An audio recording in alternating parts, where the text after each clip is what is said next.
Thanks for joining us today on NJ Press Pass.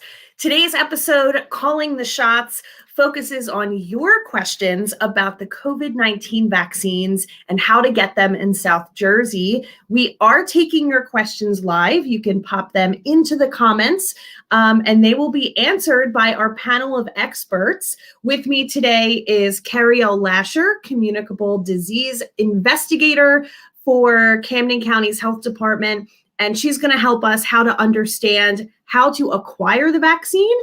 She oversees the county's large vaccination site. And we have Dr. Kanad Mukherjee, a family medicine doctor with Rowan Medicine, and he oversees the medical facilities vaccinations clinic.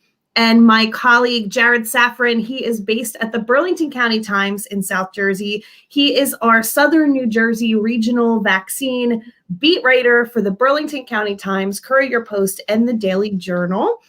Thank you for joining us, experts. Glad to have you here. Great to be here. Thank you.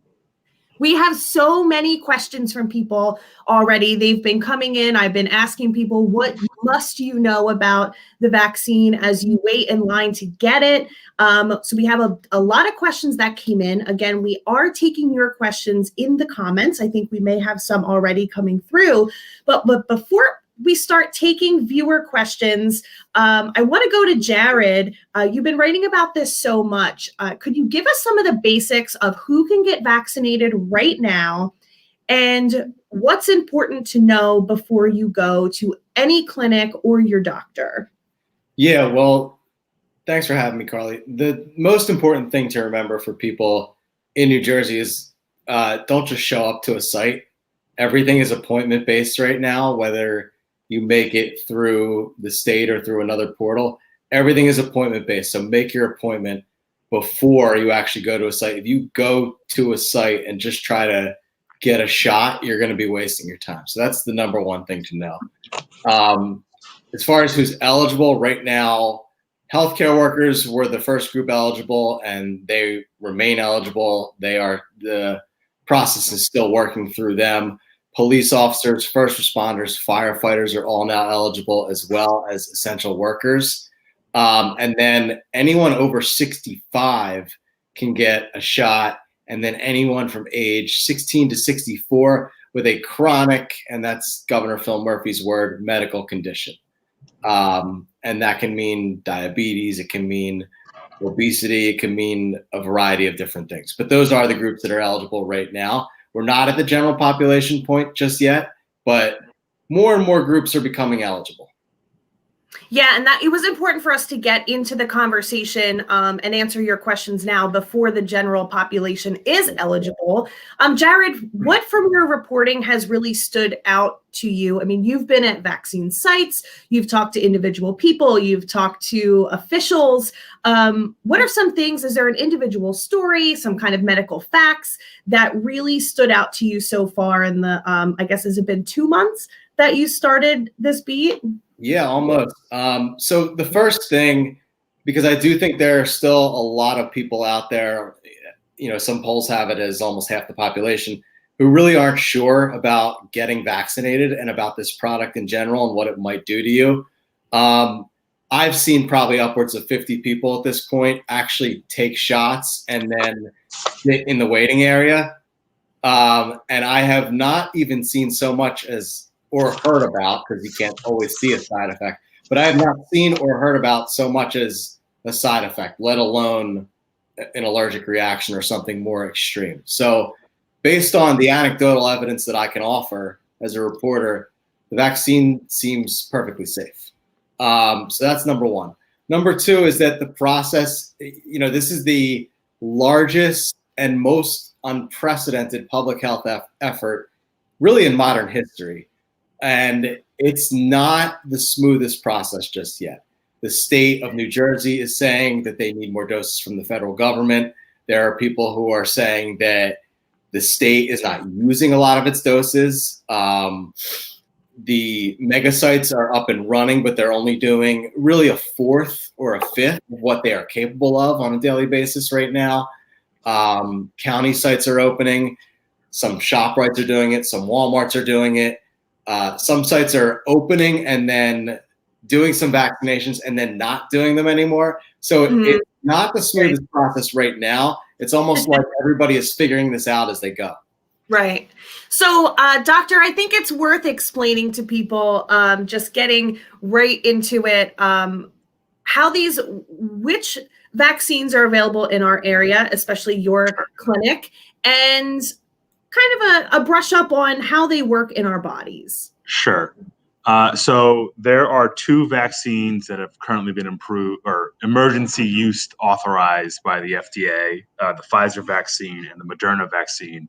The Rowan University School of Osteopathic Medicine gives the Moderna vaccine, whereas other sites may provide the Pfizer vaccine. The two vaccines are nearly identical, but there are some differences that are worth mentioning. The one important difference being that the Pfizer vaccine can be given to teenagers 16 and individuals 16 and above, while Moderna is only for 18 and above. Both vaccines work similarly. There's something called mRNA, which is one of the building blocks of the way sort of the cell makes and produces things for our body. Both have mRNA technology, which has been around for a while for other uses, but has recently been introduced into the vaccine arena. The mRNA for both Pfizer and Moderna code for something specific called the spike protein, which is how the coronavirus sort of attaches to a cell and enters. But both vaccines are injected into the arm, into the muscle, and then the cells in the body will take up the mRNA, which is what normally happens, but doesn't enter the nucleus, but sort of helps the nucleus and the DNA sort of code for that spike protein, which is how the body sort of mounts its response. And they both work in that same way, which might be different for the Johnson & Johnson vaccine, which might get the similar kind of approval in February or March. So can you also explain just briefly the new strains that we're seeing? I mean, that is really kind of blasted onto the scene in the last week or so. The UK strain, I think the other is Brazil. Can you tell us that? And then in terms of the vaccine, could there be any changes? Could there be new versions of the vaccine? Sure. The Moderna CEO came out, I want to say earlier this week, and there are some studies that suggest that, it hasn't been tested on humans yet, but like in a lab, that the Moderna vaccine and actually the Pfizer vaccine are helpful for the UK variant and the South African variant and the Brazilian variant. But it hasn't been tested in humans yet, but in the lab, it's been helpful. And it does reduce the effect of the coronavirus in the variant strains. So with the vaccines, we're not talking about total immunity all the time, but this could also really reduce your risk of, serious complications. Yeah. So it's important, I think, for everyone to know that the vaccine doesn't prevent you from actually getting COVID. What it does is prevent you from either having symptomatic COVID, which could be mild, and it prevents you from having severe COVID. So getting COVID is not prevented by the vaccine, but to the extent you may have it is what the vaccines do. And in labs, it's been shown to be helpful for the variants as well. So I have a Haddon Township nurse. She sent us a video. She works at one of Jefferson's hospitals in South Jersey, and she actually explained to us why she was desperate for this. She told me earlier that she actually had COVID in May, and the aftermath of what she experienced since May is still lingering. So I just want to play her comments. I know there are some comments already coming in on the live feed of people saying I'm absolutely not getting it. But I do want to just play what Amanda Sinelli has to say. Hi, I'm Amanda Sinelli from Haddon Township. I'm a registered nurse. I received my vaccine this month. I received the vaccine because I believe in science, and I believe the only way to end this pandemic is for the population to be vaccinated against it. I am a COVID survivor, so I did have some side effects, which included fever and flu-like symptoms and body aches for about 30 hours. But after the 30-hour mark, I felt fine, and I am ready for my second dose. Great. So I think what she said really interesting there is that she had COVID. So then is that linked to increased side effects if you've already had it? So the studies from Moderna and Pfizer didn't specify whether someone had COVID or not, but it's plausible that if you had COVID previously, that you could have maybe worse side effects, but that's not what I'm seeing in the vaccine clinic where we've vaccinated like people that have had COVID months ago. So tell us actually what your vaccine clinic is like. Caryelle, I want to know about yours as well, but doctor, just tell us who you're serving there, how many people have come through since it opened, and kind of the demographic. Sure. So we've been open since Christmas Eve when we received the Moderna vaccine, which is when a lot of sites that got Moderna were starting to open. So it's been about 4+ weeks. We vaccinated over 6,500 people, and we're really proud of that. Initially, it was just phase 1A, which was healthcare workers, anyone that sort of had patient-facing, patient-forward activities. And then the governor expanded to police and firemen, I would say the first week of January. So we've been accommodating them. And then sort of the floodgates opened when the Trump administration and then the Governor Murphy approved 65 and older and 18 to 64. So since those have all been approved, we've been vaccinating anyone in the state and those in Camden County that fit that criteria. And we're about to cross the 7,000 vaccination threshold by the end of tomorrow. Wow. So I do want to just share something before we get into Caryelle, and this is something that I just want to bring up. She says, my parents fit all the categories, 75, cancer, heart disease, obesity, and still can't get an appointment. Even in the future, what do? They are registered with the state. So she just sent that in. I wanted to address that immediately. Do you guys have any tips there? We are going to get into this more thoroughly in a little bit in the broadcast, but I just want to address that right off the bat. It seems like that they are in need. I would say look for local options if there are any, but at this point there may not be, and really all you can do until more doses are available and more appointments become available is wait, unfortunately. Right. So, Caryelle, this seems like a desperate plea for a vaccine. Are you seeing that among the people you serve in Camden County, that people really want it? I'll just reiterate that in the comments, a couple of people have said, like, I don't want this. But is that what you're hearing? Are you hearing more do than are scared? Right now, we've had a really wonderful response to the vaccine. We right now have about 65,000 appointments made already, and they are booking out until the end of the summer. What I would like to say to that person and to anyone who meets the category 1A or those priority groups, definitely keep looking online. They can go to our website and go to register for the vaccine, and just checking for appointments that are available. As they open up, people can get them. They may be long into the future, but as we're getting more vaccine, we'll be opening up more appointments, and then we'll be sliding people forward based on need and how pre-existing conditions, age, and vulnerability. So I do encourage people to keep looking there. My understanding is with the state, they'll be sending out emails to everyone who has registered when there is appointments available to the sites nearest them. So hang tight and wait for that. But I agree, look for local options, our site being one of them. So I on the point of seniors, Caryelle, you and I talked about this the other day because I had several people reach out and say, I'm trying to help my elderly parent get enrolled in this. And you had some thoughts and efforts on behalf of Camden County to, this is a very web-based, there's the phone line now, but it's been a very web-based way of getting in the queue for it. So, if anyone's like my own grandmother, it took her, computers were never her thing. So what is being done at the county level to assist? We have a hotline available for anyone who needs help registering online, and that's 1-800-999-9045.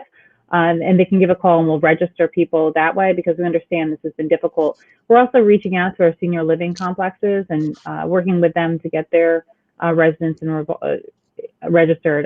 But just a real call to action for everyone who is good with a computer. Check on your loved ones, check on your neighbors, check on people that are eligible for this vaccine while you wait for your turn, and see if you can help them get registered. Start that conversation about the vaccine, and if you have any questions about vaccine safety or efficacy, you can check out our website or go to the CDC, or of course consult with your primary care physician. Great. So Caryelle, tell us about the Camden County sites and who's being serviced there and the success, or, as far as how many shots in arms already. Great, thank you. And I want to say thank you to Rowan as well, because we worked with them and while we were setting up our planning, and they were really just instrumental in making it a success. Really can't take all the credit for that, but it has been really a positive, successful experience. Right now, people can, of course, sign up online, register their e-check-in. If they're unable to e-check-in, they can do that at our site. The process has been very smooth, and right now we are working under capacity. We do have the availability to take more patients as soon as we get more vaccine available. Right to date, we've vaccinated about 6,200 residents and people in our area. We're hoping to see that increase in the days and weeks to come. We'll probably be closer to about 7,000 by the close of our session today. So I do want to share a message sent from our member of NJ Press Pass Insiders. That's our Facebook group for the show. You can search it up and join. Mark Eckhart from Cinnaminson, he sent in some thoughts. He is, I think, scheduled next week to get his shot, and he told us why. I'm Mark Eckhart from Cinnaminson, New Jersey. I have my first scheduled shot next Thursday. Looking forward to it. I'm 63, diabetic, and a 23-year veteran of the pharmaceutical industry. So I have a great deal of faith in Project Warp Speed. So I just thought that was interesting, and that goes, I think, to Ro, who commented, in getting her parents something. Hopefully that's a little bit of hope. He has his coming up, and, he has conditions as well that he was willing to share with us. Gina McMaster from Franklin Township asked that we explain to people the CDC's recommendations for quarantining for exposure between someone in your home versus someone out of your home. She says, I can't tell you how many times I've had to explain the timeline where that getting tested a few days after exposure doesn't mean you're in the clear. I do want to go over that. I thought that was an important point.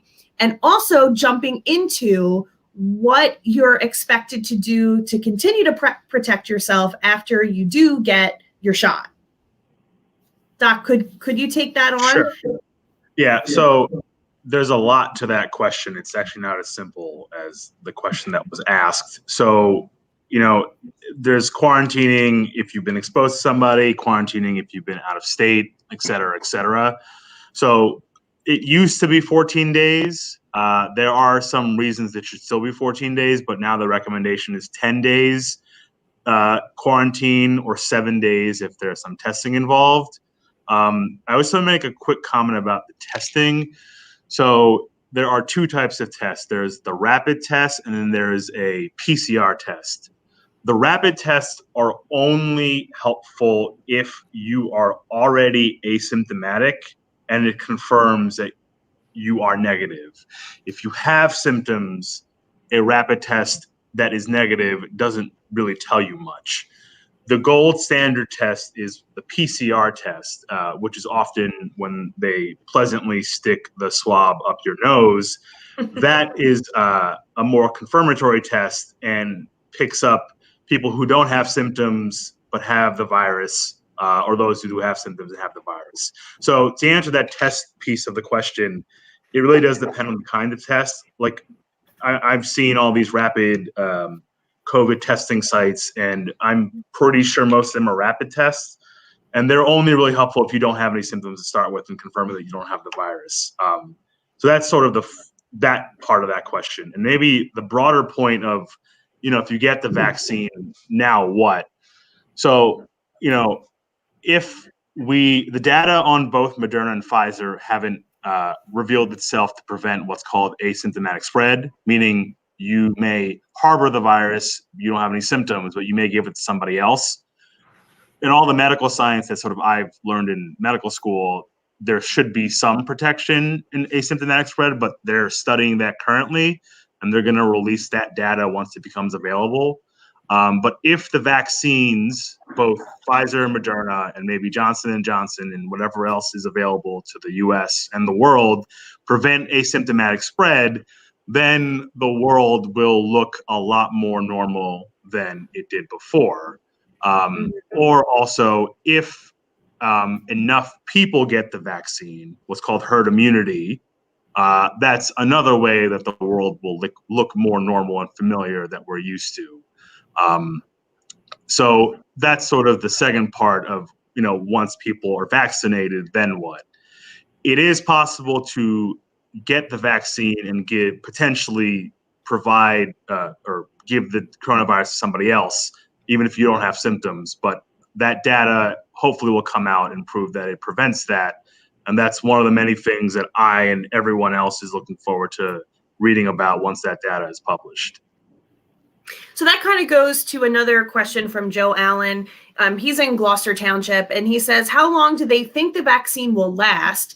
We kind of estimate a 4-month immunity after you're infected. So will that be the same for the vaccine? So I can answer this, but I'm happy if someone else wants to jump in. I don't like hearing the sound of my own voice, but but we do, so that's what matters. So there was actually a study that was published in the journal Science earlier this month, and there are 3 types of immunity that we're looking at. The obvious one that I think most people familiar that aren't science people know are antibodies, and that's what the vaccine makes. There's also things called B cells and T cells. I'm not going to try to get too technical about them, but antibodies have been found in COVID patients at the same level or about the same 8 to 9 months later after initial infection. And then the other parts of immunity, B and T cells, they are helpful in sort of another response. T cells sort of help ID the virus and then can potentially kill the virus, and B cells are memory cells that can make antibodies when needed. And both of those cells specific to the coronavirus response are at levels ready to sort of do their job 8-9 months out. And that's important because the vaccine itself sort of works in a similar way. So if patients that had the virus are having immunity 8-9 months out, we're hoping that the vaccine will work the same way, if not longer. Moderna CEO, in some kind of shareholder meeting with I don't know who, said a statement that they anticipate that the vaccine for Moderna will at least last 1 year. Also, obviously, we don't know if that's true yet. The data hasn't bared out. But for people that had the virus, they continue to have immunity in multiple different ways. And that gives us hope that the vaccine will work in the exact same way. Great. So Renee Pelling, she just wants a reminder on what that phone number was for the hotline. Is that right? 1-800-999-9005? 9045.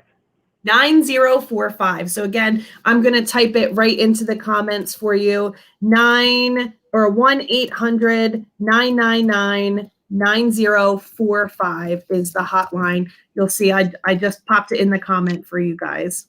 Renee. So we do have a couple of new comments here. Laura Zugi asks, how can I get the vaccine in Camden County? Very basic. Go ahead, Caryelle. Great. There are a couple sites available online, but to get a vaccine at the Camden County site, as long as you're eligible, being in that 1A or the priority groups of 18 to 64 with a pre-existing health condition or 65 and older, they can go to camdencountyvaccine.com and follow the links to sign up for a MyChart account, and then from there, schedule the vaccine. I can follow up too for our site. We have a website, rowanmedicine.com/vaccine. We don't have the same capacity as the mega sites, but we have appointments for basically 1 week ahead.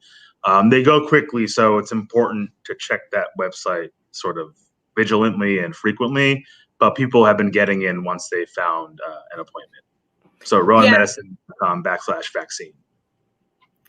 So, and I see Cindy Wursell in the comments says she had a little bit of a frustration. She said I was told that it was time to schedule my appointment and couldn't type in my info fast enough and my time slot was gone. And I know that that's kind of been a common frustration among people. I mean, it seems like you have to be very diligent, and it kind of, I mean, not to minimize this, but it kind of reminds me of the days when you had to like keep calling for concert tickets. It's the same kind of thing, except even more important. You know, has that come across to you, Caryelle, as something that you keep hearing? You know, these things just go so quickly, and does that speak to the demand? Absolutely. That is common feedback that we're getting, that the appointments are going quickly. And I do encourage everyone, one, to look at other options like their own site, and then two, just keep trying back throughout the day as appointments become available, either as vaccine becomes available or as people cancel or reschedule their appointments. Those slots are opened up, and everything, it's a live kind of dynamic process. So as those appointments become open, they're available. So just keep checking back and trying to sign up as they become available. So what's the actual process? You have your appointment finally, you show up. So from the time you get to the Camden County College site to the time you leave, what do you go through? How long are the waits usually? What do you need to bring with you? And just what can you expect? As I know you have to stick around for a little while. Absolutely. So when you show up, have your smartphone available if possible, or if you printed out your e-check-in information. If you don't have either of those, don't worry. We have people on site. Those will just make the process go a little bit more quickly. You want to show up with that and an ID, just a regular state-issued ID. We're not looking for places of employment, but just to confirm who you are to your appointment. They'll show up. There'll be a brief health screening. We just want to make sure everyone who's coming into the facility is well. After that, we'll e-check you in either with the barcode, the QR code on your phone, or someone will help you through that process if that's not available. Then you're sent to a kiosk with a nurse or a scheduler to make an appointment for your second dose. I think that's really important. All of our patients are receiving their second dose appointment on site. And then you go for your vaccine. If anyone has any history of an allergic reaction to any kind of either vaccine in the past or food allergies or contact allergies, we do watch them we observe them for 30 minutes. Otherwise, it's a 15-minute observation, and then they're free to go. There really has not been any lines or long wait times. So the whole process takes anywhere between half an hour to 45 minutes, including the observation. So I'm glad you brought up previous reactions to food and other medications. Karen Spring, she's in Deptford. She asked us previously through the NJ Press Pass group. She says, as someone with anaphylaxis from a food allergy who also used to get very sick from the DTP vaccine as a baby, should I go to my doctor's office or a healthcare facility for this vaccine as opposed to a massive vaccination site? So that might actually be something for both of you to weigh in on. Kind of hit that a little bit already. Sure. I think the answer depends on when she might be eligible, because part of when the vaccine goes to a doctor's office might be different than when it goes to a mega site or a site like ours. So that's maybe a practical response.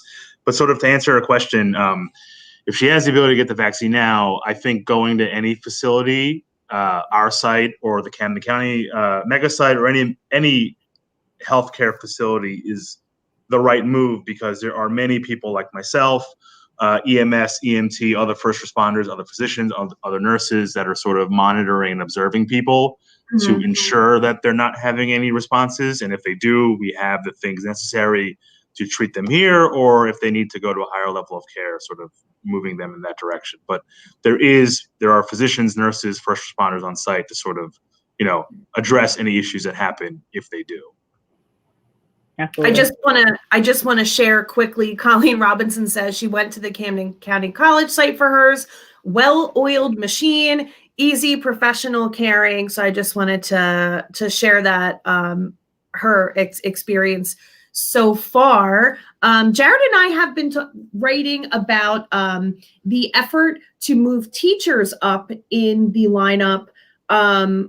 We had a story, I think it was last week. Time is like eluding me now, but it was either last week or the week before, about municipal officials, county officials pushing for that. Jared can kind of fill in the gaps there. Go ahead. Oh, yeah. So a lot of officials, especially in our counties in South Jersey, Burlington, Cumberland, and even Camden as well, view teachers as like the key to this process, because if you get kids back in school, you can get a lot of parents back to work as well, and it just has this ripple effect. So they've been calling for teachers to be moved up, really kind of to think of them as essential on the level of police officers, and what they are to public safety is what teachers are really to getting everything moving again, both for kids and for adults. Yeah, so that's something I'm actually working on something for next week about teachers. One of the questions I have for you, Doctor, is it worth teachers getting the vaccine when they are, and maybe worth it is not the right word, but what can they expect, I guess, if they are one person in facing 20 to 30 kids who are already very germy, depending on their age, but being faced with them, and what can teachers, even when they are vaccinated, expect maybe their school life to be like? I mean, still masks, still barriers. Sure. Are they going to be outnumbered by a lot of germs? I think there's a couple ways to look at that. First of all, I want to shout out one of my best friends, Kimberly Dickstein. She was New Jersey State Teacher of the Year last year, and she's working in person in Haddonfield and at home. Not that she'll see this, but I wanted to shout out that I have a lot of friends that are teachers, and they ask me about this a lot. So, there are many teachers who sort of fill in or fit in the 18 to 64 with chronic medical condition like criteria. So in that aspect, they can sort of find an alternate pathway to have been eligible for the vaccine, and I'm all for teachers getting the vaccine. But there are a handful of teachers that, fortunately for them, don't have chronic medical conditions, but are rightfully concerned about, either going back or being in the classroom. And what I will say is that we know the vaccine protects the person who receives it from either having symptomatic COVID or severe COVID. So I think it's like, if the teacher wants a vaccine, he or she should get it. And other states have prioritized teachers too.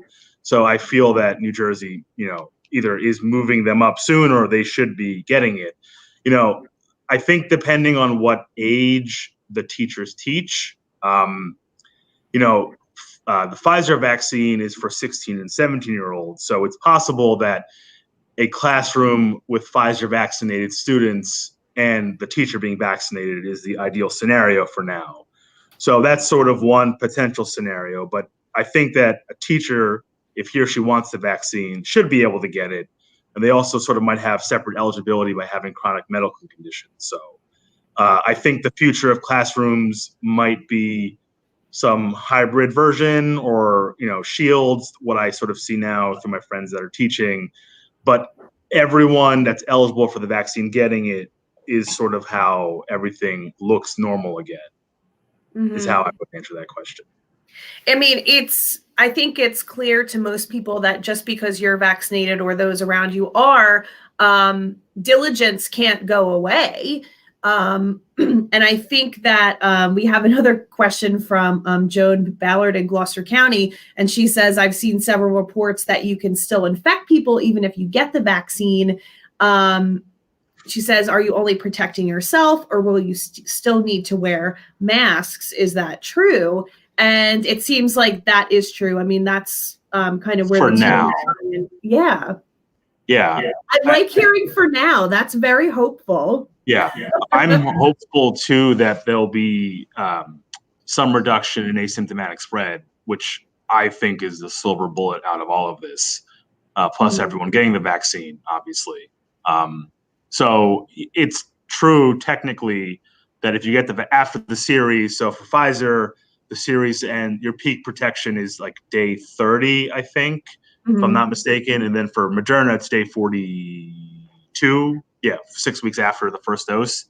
As of now, all we know is that it protects you from getting getting symptoms from COVID or bad COVID. We don't quite know yet if you can't spread it to others, but I'm hopeful that the data will bear out in that fashion. Okay. One thing I've been hearing from some people is that they've been having trouble making second appointments. Sure. So let's say it goes past the 21 days or the 28 days, and you still haven't had another appointment. Is the vaccine still working? I think people want that. Yeah. Residents in New Jersey want that clarified for sure. Yeah. I think New Jersey and the entire world also are interested in that answer. Yeah. So, for Moderna, the vaccine was studied in a pretty broad window, really as early as day 24, as late as day 35 is sort of the range that Moderna can work, although the study looked at 24 to 32. And Pfizer sort of has a similar window of like plus minus a certain number of days.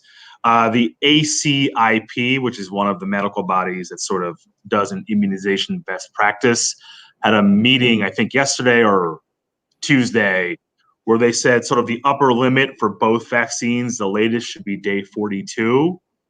So that is sort of the ceiling you can work with if you find yourself in a precarious situation where you can't get the vaccine.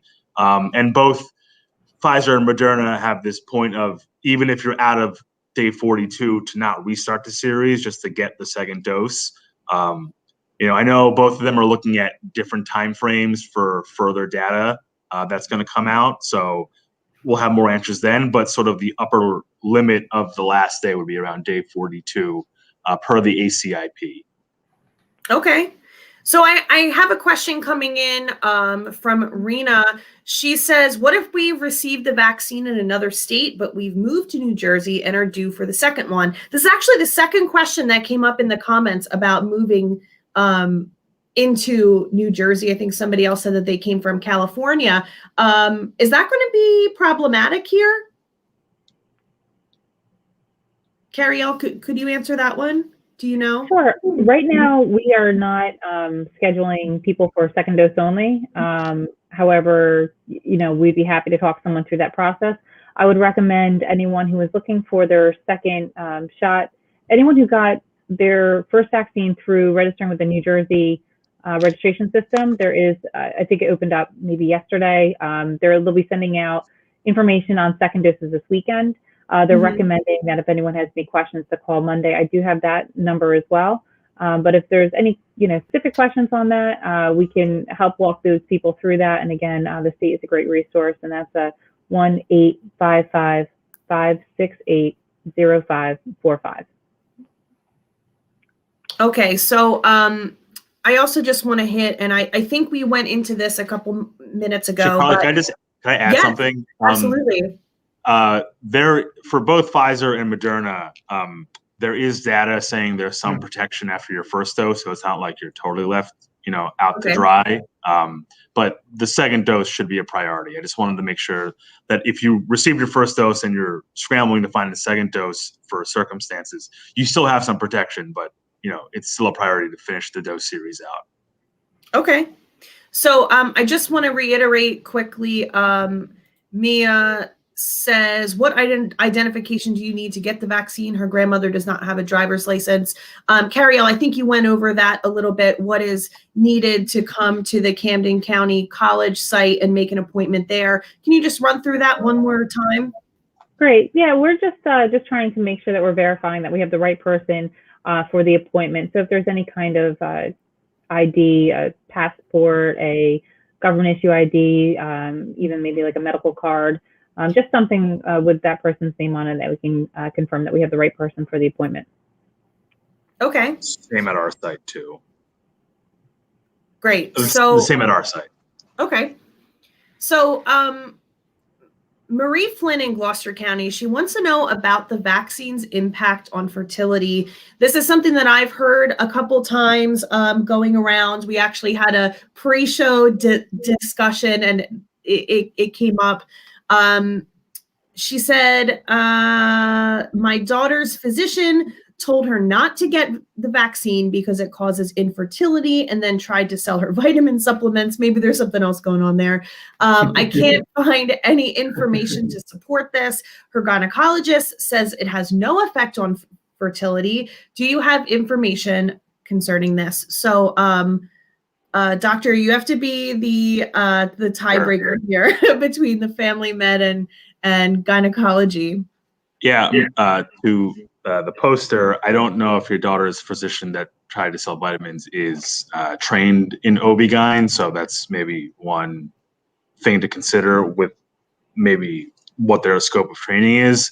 But so as of now, like there's no data saying that it does or doesn't affect fertility. Where this sort of idea started coming around was there is one protein that is similar to the spike protein, which is what the vaccine works for, and sort of some leap there is sort of then it causes infertility. The analogy that I have is, and one that I've seen, it's not my original, is that just because my phone number has a number of 7 and your phone number has the number 7 doesn't mean they're the exact same thing.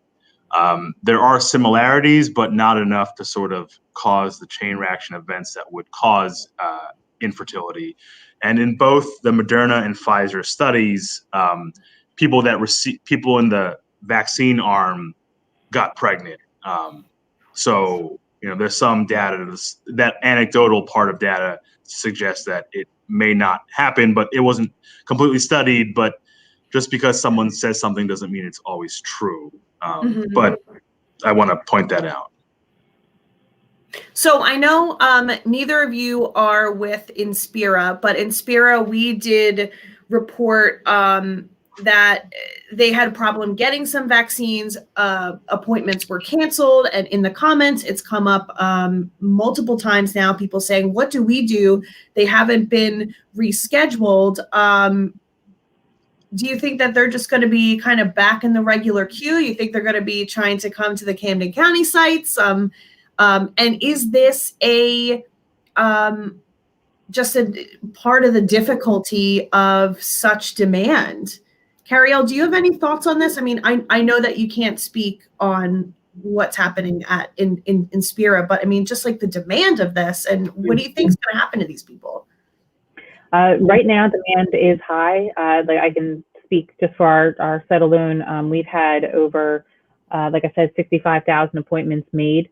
And you can just see that there's, from the comments and our feedback, is that people are continually trying to get an appointment.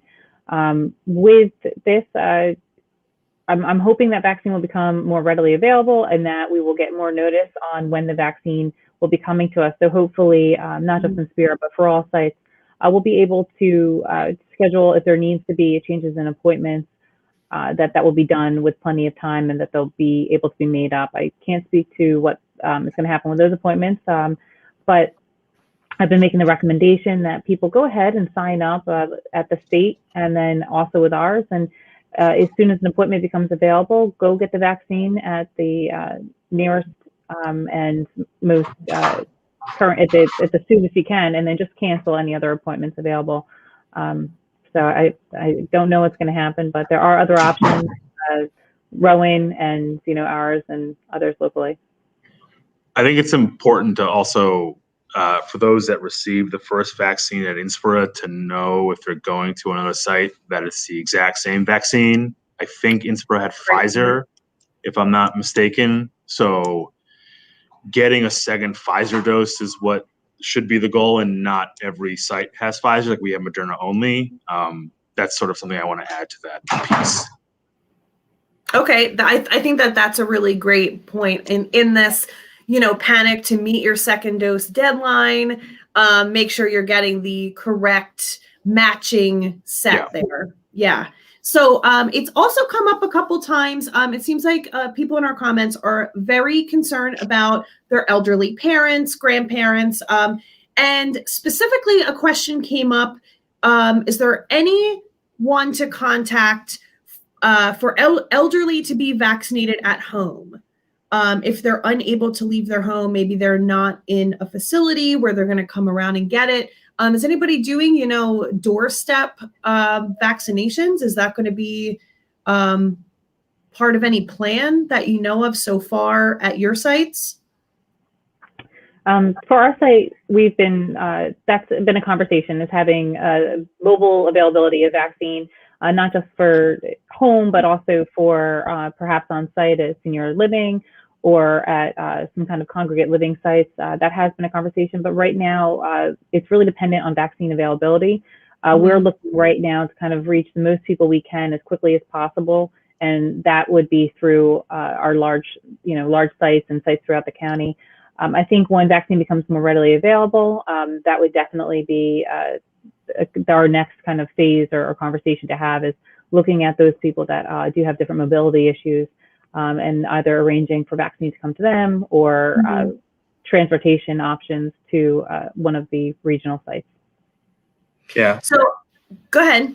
We've had internal discussions too, about same kind of, maybe like some kind of truck or something similar to home visits. But part of the issue is sort of vaccine supply and the type of vaccine. Moderna and Pfizer have different storage requirements, and the Johnson & Johnson vaccine that might come out in the future has more favorable ones. So that sort of plays into the decision about the supply chain and the practicality of that.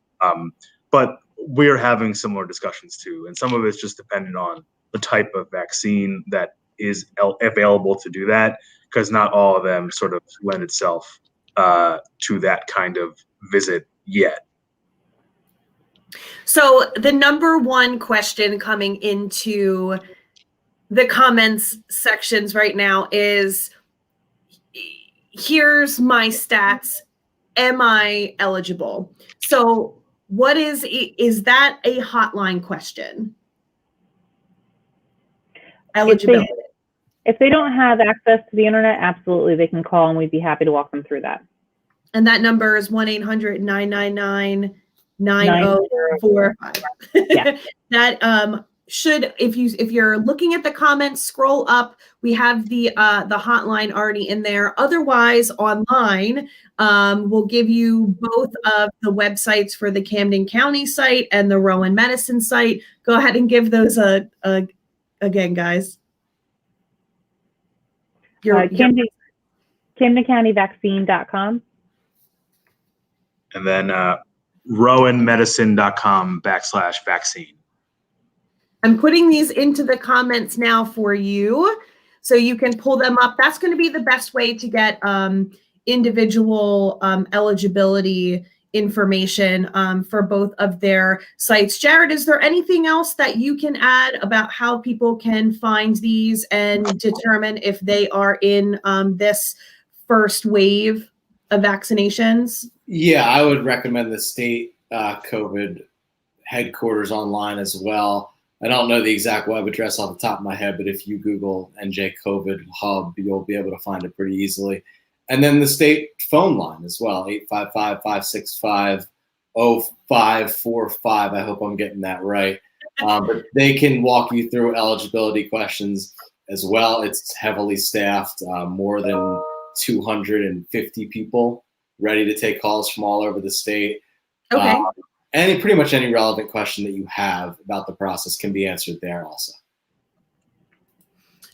So we will have And we actually already have tons of information on our websites. Jared and I both provide stories for the Courier-Post, Burlington County Times, and the Daily Journal and Vineland, as well as other Gannett newspapers in the state. Jared has extensively written about this for the last 2 months or so. So we will actually have a file. I think he has some links already that we will link up that it has the state phone number, state websites. We'll add Camden County Health Department's website, as well as Rowan Medicine. I see some folks asking for that now. Also, if you join NJ Press Pass Insiders, it's a Facebook group. We will just load you up with all the information in there. That is kind of the follow-up group to talk about what we have here. That's the direct way to communicate with me, pitch different shows you want us to do, and also just, be a part of our show. That's how we had some comments come on earlier, some videos. That's how you can stay the most involved. So that's NJ Press Pass Insiders if you search that up on Facebook. I just want to go over, we're nearing the end of our hour. I just want to know some final thoughts from the three of you, just the main takeaways from your area of expertise. So Jared, I just want you to go first. When we end this conversation, in addition to all of the websites and phone numbers that we have for people, what is the takeaway today? I think it's to stay patient. There's no target date yet for the general population. There's certainly no target date for a full reopening just yet. Everyone is figuring this out. It's an unprecedented situation. I would advise people to stay patient, go online, figure out what you can do right now, try to do it. Also educate yourself about the vaccine if you're on the fence, and do what you can do right now, and then stay patient. How about you, Caryelle? What is your takeaway, that the number one thing that folks should think about today? I do appreciate the call for patience, but we do recommend now's a good time. Like I said, reach out to your parents, anyone in the community that may have a hard time working with the computer, internet. See if you can help. You can talk them through over the phone or sign up for them. We're happy to do it at the hotline provided. Any questions for those folks? Of course, there's also the state hotline.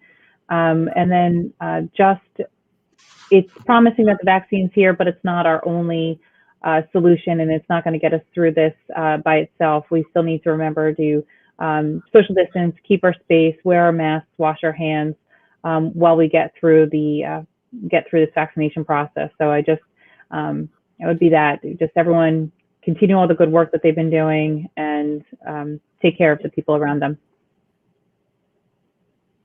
How about you, Doctor? What's your takeaway? Yeah, there are some things that are going to last past this pandemic that I think are worth keeping around, such as like respecting your personal space, good hygiene, and for now at least keep on wearing masks. But once you're eligible for the vaccine, I highly recommend getting it. Obviously, I'm a little biased because I'm a doctor and I see a bunch of COVID patients. But, if you have questions, please talk to your doctor or anyone that you see for their healthcare. And I really recommend not getting information off memes you see on Facebook, Twitter, or other social media, because a lot of them have an agenda to push. Speaking to someone you trust, whether it's your doctor or other healthcare provider, or going to the primary source itself, is probably the best way to make your own informed choice. That sounds pretty good. As a reporter, I'm always fact-checking. I spend too much time trying to fact-check memes, much to the chagrin of some folks on my own timeline. But a major thank you to the three of you for participating, and much appreciation to those of you who fearlessly ask questions in the comment section and send in videos. You can follow up on this conversation again by joining our Facebook group, NJ Press Pass Insiders.